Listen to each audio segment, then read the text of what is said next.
মিরপুরে তৃতীয় ওয়ানডেতে ২৯০ রান করার মাধ্যমেই পাকিস্তানের বিপক্ষে নিজেদের ইতিহাসে তৃতীয় সর্বোচ্চ রান করে ফেলে টাইগাররা। সিরিজ জয়ের লড়াইয়ে এই স্কোর কমও নয়, কিন্তু পুরো ম্যাচে নজর রেখেছেন যারা তারা একমত হবেন। ওপেনিং জুটিতে ১০০-র বেশি রান, এক ওপেনারের সেঞ্চুরি এবং ডেথ ওভারে হাতে পর্যাপ্ত উইকেট নিয়ে বাংলাদেশের আরও অন্তত ৩০ রান বেশি করা উচিত ছিল।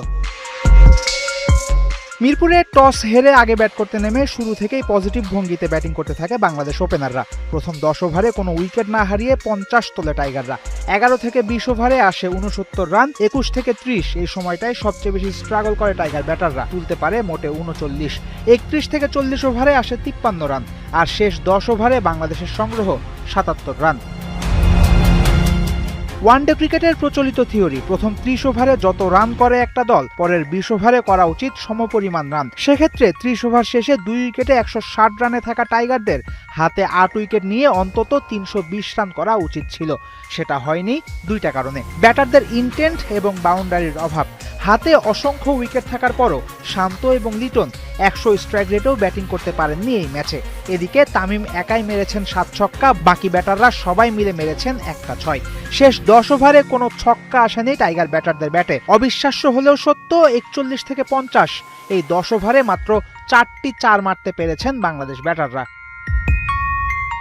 চিন্তার বিষয় হলো, ভালো শুরুর পরও পর্যাপ্ত রান করতে না পারার এই সমস্যা কিন্তু আজকেই নতুন নয়, বরং সবশেষ সিরিজে ওয়েস্ট ইন্ডিজের বিপক্ষেও ঘটেছিল একই ঘটনা। সেবার হাতে ৮ উইকেট নিয়ে শেষ ২০ ওভারে বাংলাদেশ করতে পেরেছিল ১০২ রান। ওয়েস্ট ইন্ডিজ পাকিস্তানের মতো দলের বিপক্ষে হয়তো এমন ব্যর্থতার পরও জেতা যাবে ম্যাচ, কিন্তু বড় দলগুলোর কাছে এমন ভুলের ক্ষমা পাওয়া যাবে না, তাই দূর করতে হবে এই দুর্বলতা।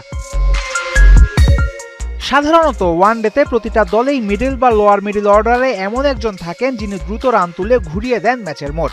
টাইগার স্কোয়াডে এমন প্লেয়ারের বড্ড অভাব। আফিফ দীর্ঘদিন পরে ফিরেছেন আন্তর্জাতিক ক্রিকেটে। ব্যর্থতায় বাদ পড়েছেন নুরুল হাসান সোহান, জাকের আলী অনিকের মতো ক্রিকেটার। হুট করে নতুন কাউকে খুঁজে পাওয়াও মুশকিল। এক্ষেত্রে বাংলাদেশের তাই নতুন কোনো স্ট্র্যাটেজি বের করতে হবে। বাংলাদেশ ব্যাটারদের সম্মিলিতভাবে করতে হবে বড় রানের স্কোর। সেক্ষেত্রে পরিবর্তন আনতে হবে মিডল ওভারে খেলার ধরনে। তৃতীয় ওয়ানডেতেও ১৪১টা বল ডট খেলেছে বাংলাদেশ, কমাতে হবে এই সংখ্যা। তৃতীয়ত, বাড়াতে হবে বাউন্ডারির সংখ্যা। ডেথ ওভারে খেলতে হবে আরও হাত খুলে। তাহলেই দারুণ পেস অ্যাটাকের সাথে ভালো স্কোর করার সক্ষমতা নিয়ে ২০২৭ বিশ্বকাপে টাইগাররা একটা বড় সড়ো হুমকি হতে পারবে।